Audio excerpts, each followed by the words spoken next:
guys, welcome back to the #1 Austroflamm RIKA channel on the internet. I'm Scott with Off Grid Stoves and More, and this is a real quick short in order to show you how to remove the side panel here off of your Austroflamm or RIKA. Okay, so here is the front of the stove. Looks a little strange because I got the door off, and we are in the process of refurbishing this stove to resell it. But as you can see here, there is your side panel.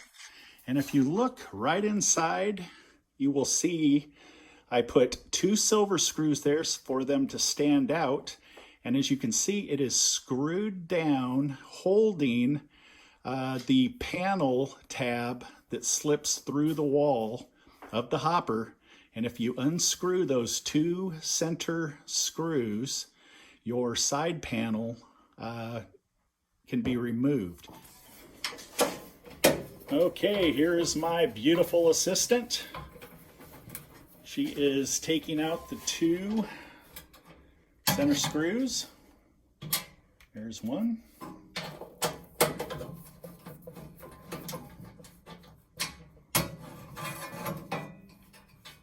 There's 2.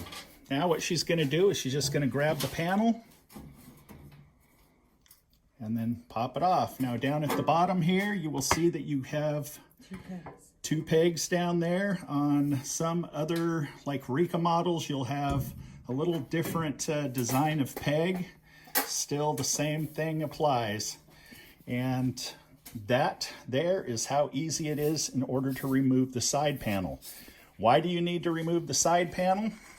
On the right hand side of the stove behind the panel, sorry about that, is your high limit switch, which goes right there. You see those 2 holes? Okay, sorry about not showing the high limit switch. That's on another video, but that's why you would take off that panel. On this side over here, you would end up taking off the panel in order to access the convection fan. Here is the freestanding Integra I, and in the freestanding model, it does not slide into the top here.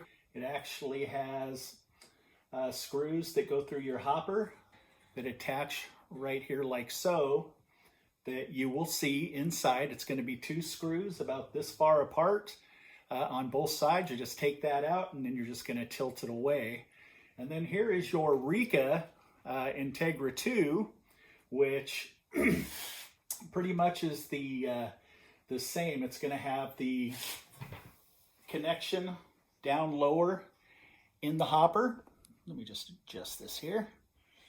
And you're going to look, I don't know, about 4 inches down into the hopper, and you will see the 2 screws inside of the hopper that you'll remove, and then you'll just tilt it out and then lift it up. Now the freestanding models do have a little bit different slots down on the bottom, so it pretty much works the exact same way as what I showed with the Integra I insert. This here is the freestanding panel that has your control board here. Any screws that are at the top of the hopper or inside on the walls of the hopper, they're not there just to plug holes. They obviously have an intent of holding something on. So always unplug your stove when you start doing anything to your stove in the way of taking it apart. Anytime that you change a fuse, if you have to check wiring, if you have to clean it, service it in any way, just unplug it.